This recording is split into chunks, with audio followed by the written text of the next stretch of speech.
Hello, welcome to a new video by Phoenix Medical Lectures. The topic for today would be anatomy of the eyeball. So first coming to the introduction, the shape of the eyeball.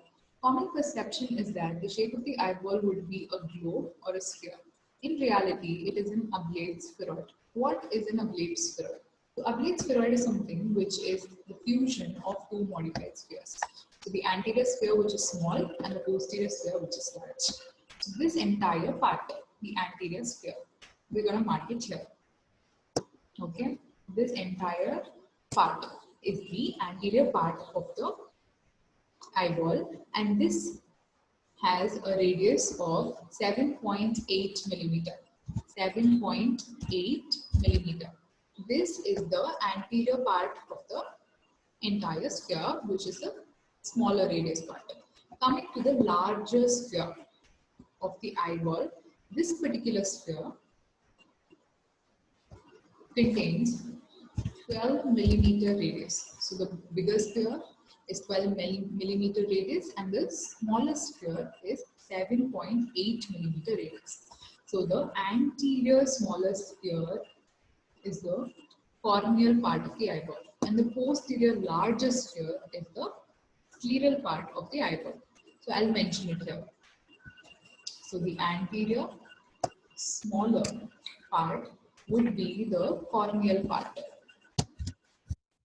Corneal part of this entire eyeball, and coming to the posterior larger sphere, this one. So this is the scleral part of the entire sphere. So this is about the shape. Next, coming to the poles. So there are two poles in the eyeball. So what is a pole? A pole is the center point of the convexities, the anterior convexity and the posterior convexity of the eyeball. So the anterior convexity, the center point would be the anterior pole, and the posterior convexity, the center point would be the posterior pole. Next coming is the equator. The equator lies in the mid-plane between the anterior and the posterior pole. So this is about the introduction of the anatomy of the eyeball. Okay. So next we are going to see the codes of the eyeball. Okay. So as far as codes of the eyeball is considered, there are three codes. The first one being the fibrous code. Fibrous code is the outermost layer of the eyeball. The second one is the vascular code. Vascular code is the second layer, and the third one, the innermost, would be the nervous. So these are the three codes of the eyeball. Okay. First we will see the fibrous code. The fibrous code contains two structures that we already saw. So I'll be again mentioning it. So the posterior one is the sclera. The sclera is a structure present which is part of the fibrous code. Next, coming to the anterior structure, which is the cornea. I'll mention that as well. So the anterior one is the cornea. We've seen the sclera and the cornea. These are the two structures which is the fibrous code. The fibrous code is the outermost layer of the eyeball, and this is important for protecting the inner structures of the eyeball. So this sclera forms the posterior 5/6.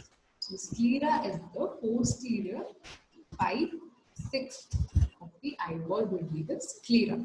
So the remaining anterior cornea would be the remaining 1/6 of the eyeball.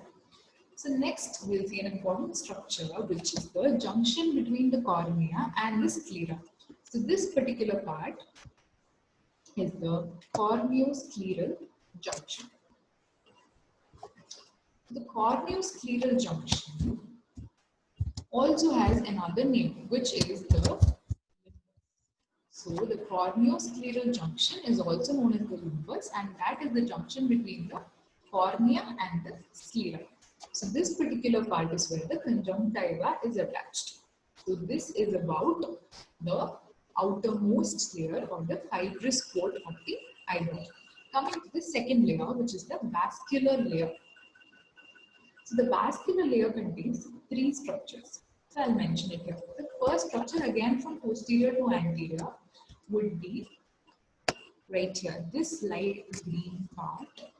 Okay. This one is the choroid.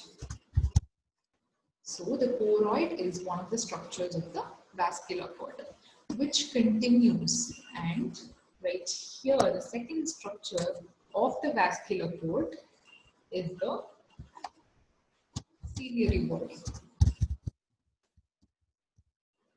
Okay. So the second structure of the vascular cord would be the ciliary body from posterior. Then the third one that we are going to see is this part, which is the iris. Okay. So we'll see three structures of the vascular cord: the choroid, the ciliary body, and the iris. So what is the function of the vascular cord? So the vascular cord provides nutrition to all the structures of the eyeball. So this is the function of the vascular cord. This is the second layer. So the innermost layer or the third layer is the nervous cord. So the nervous cord comprises of one main structure, that being the retina. So the nervous cord contains one structure, which is the retina, and retina is very important as far as visual perception is considered. So this is the structure which projects to the visual cortex through the visual pathway, and this is very important for the visual function, the retina. So we've seen three codes: fibrous cord, vascular cord, nervous cord. The fibrous cord is the sclera and the cornea. The sclera is the posterior 5/6 and the cornea is the anterior 1/6. And there's a junction between the cornea and the sclera, which is the corneoscleral junction, which is also known as the limbus. This is where the conjunctiva is attached. The function of the fibrous cord is to provide protection to the intraocular structures. Next, we saw the second layer, which is the vascular cord, which contains three structures: choroid, ciliary body, iris. These three structures, the important function of this entire cord is to provide nutrition to the various structures of the eyeball. The third structure that we saw was the nervous cord, and the nervous cord is the retina. The retina projects to the visual cortex through the visual pathway, and it is very important for visual function. So now we've come and seen all the ports of the eyeball. Okay, so next we are going to see the segments and chambers of the eyeball. The segments and the chambers of the eyeball. So first we'll see the segments. As far as the segments is considered, there are two segments: the anterior segment and the posterior segment. So first we'll see the anterior segment. So I'll mark the anterior segment. So this part from here till here is entire thing. Okay. So this entire part is considered the anterior segment. I'll mention this here as well.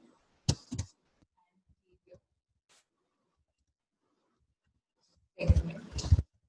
Okay. So the anterior segment is all the structures which is starting from the crystalline lens. The crystalline lens itself and all the structures which are present in front, anterior to the crystalline lens, is considered the anterior segment. So the posterior segment is all that is remaining. All the structures which are present posterior to the crystalline lens is considered the posterior segment. So I'll mention that as well here.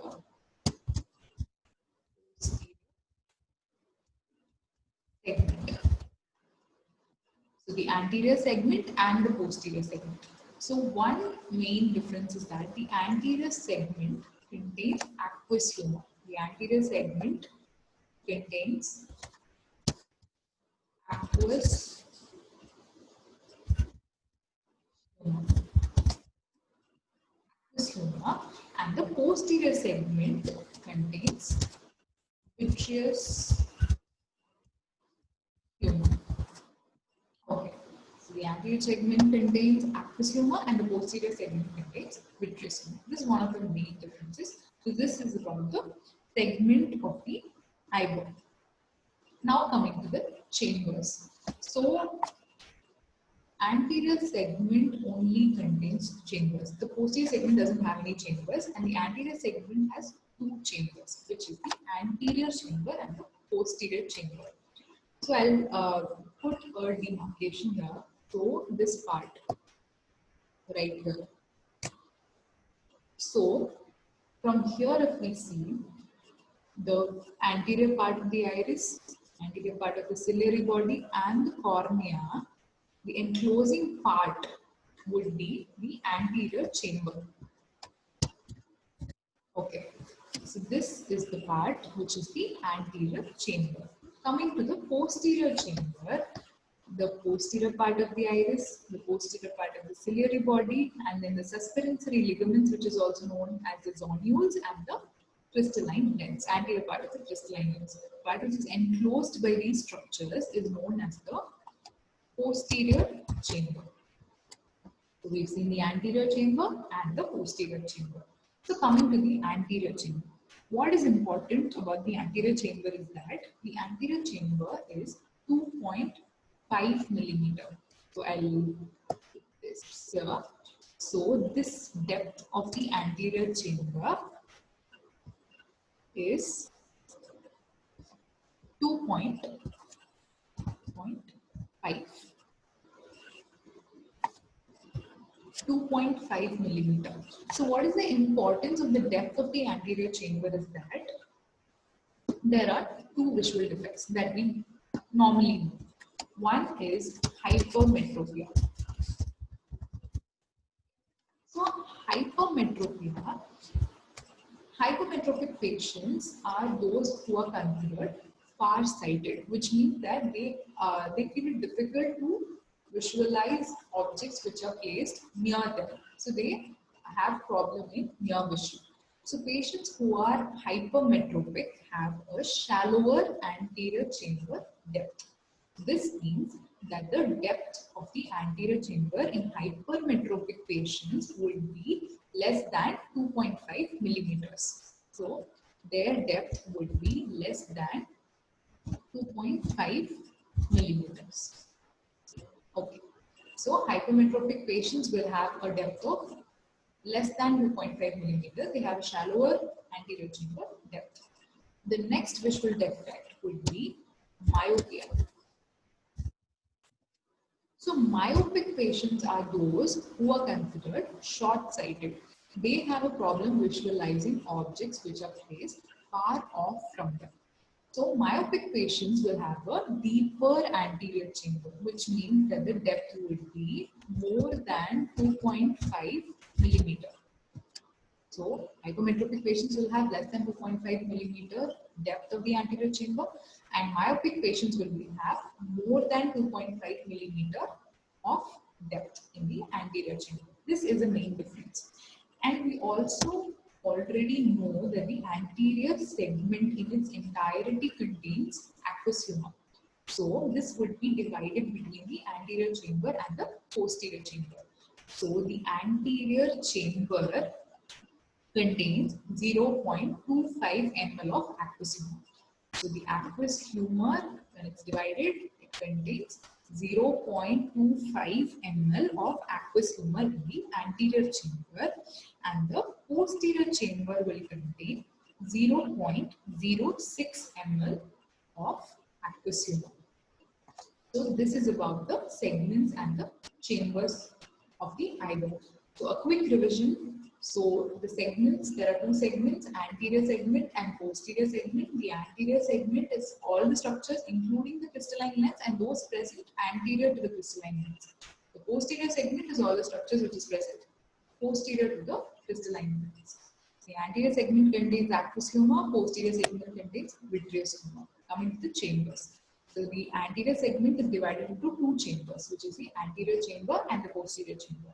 So as far as the anterior chamber is concerned, the depth is 2.5 millimeter. Hypometric patients have a shallower anterior chamber depth and myopic patients have a deeper anterior chamber depth. The anterior chamber contains 0.25 ml of aqueous humor and the posterior chamber contains 0.06 ml of aqueous humor. This is about the anatomy of the eyeball.